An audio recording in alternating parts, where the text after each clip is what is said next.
All right, y'all. D-Lo for boxing. Been a minute. I just want to come back and speak on this since it's big news in the sport of boxing.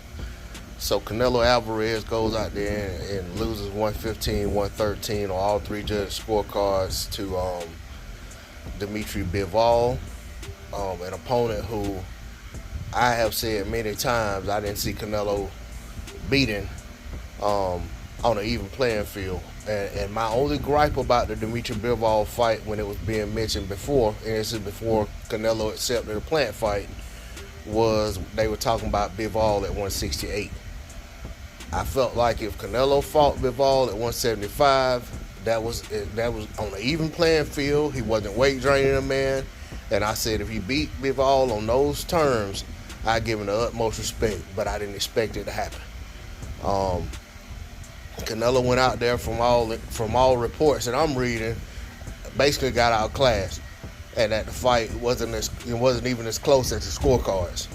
Now that said, in full disclosure, I've yet to see the fight. I'm going to see if I can find the fight somewhere today and watch it.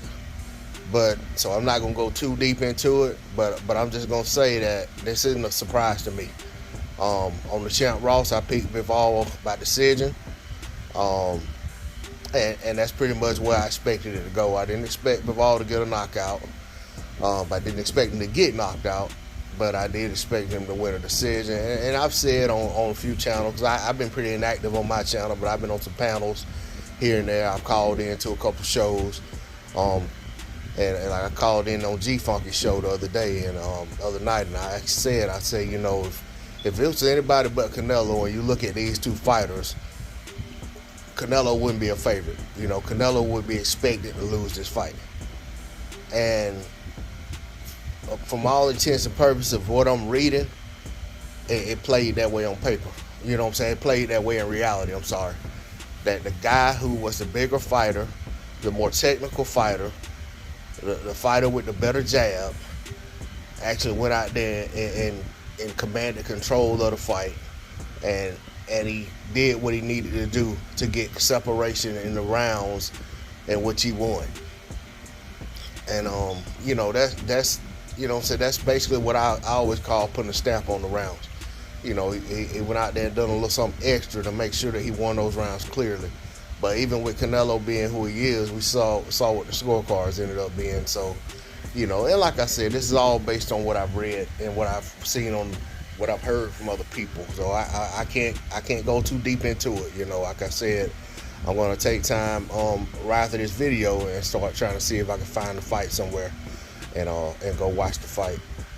But congrats to Dmitry Bivol on a great win, on a career defining win.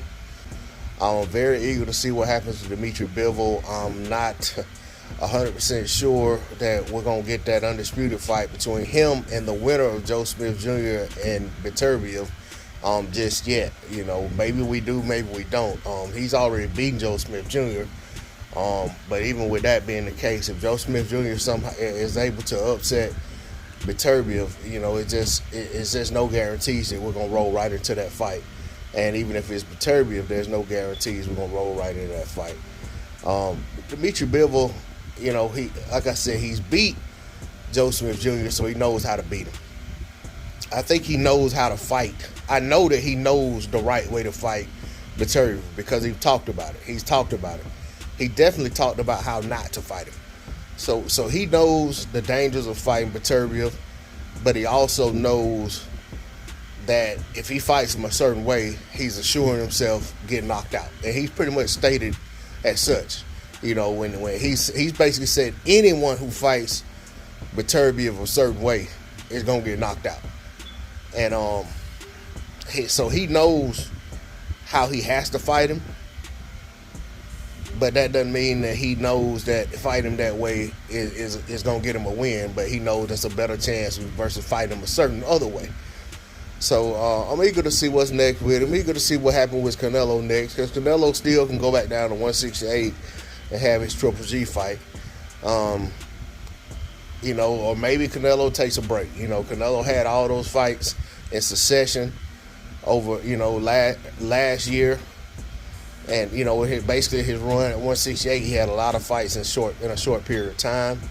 So maybe he looks at that and decides that he wants to take a break for a minute, regroup, because he doesn't really want the Triple G fight anyway. This is a fight that he's kind of given the Zone as appreciation for what the Zone's done for him.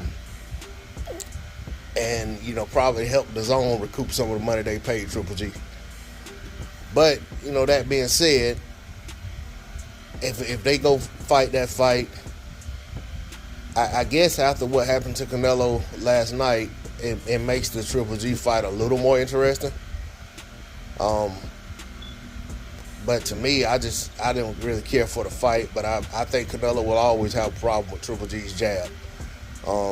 Just like he had a problem with Kovalev's jab. Just like he had a problem with Mayweather's jab. And he had a problem with Bivol's jab from what I read. So, we'll see. But, one thing about it is both of these fighters have many options they can roll into. And, what I'm saying? And there'll be anticipation for them. There'll be people wanting to see those fights. But that's all I got on it. D-Lo 404 Boxing. Once again, congrats to Dmitry Bivol. I'm out. Peace.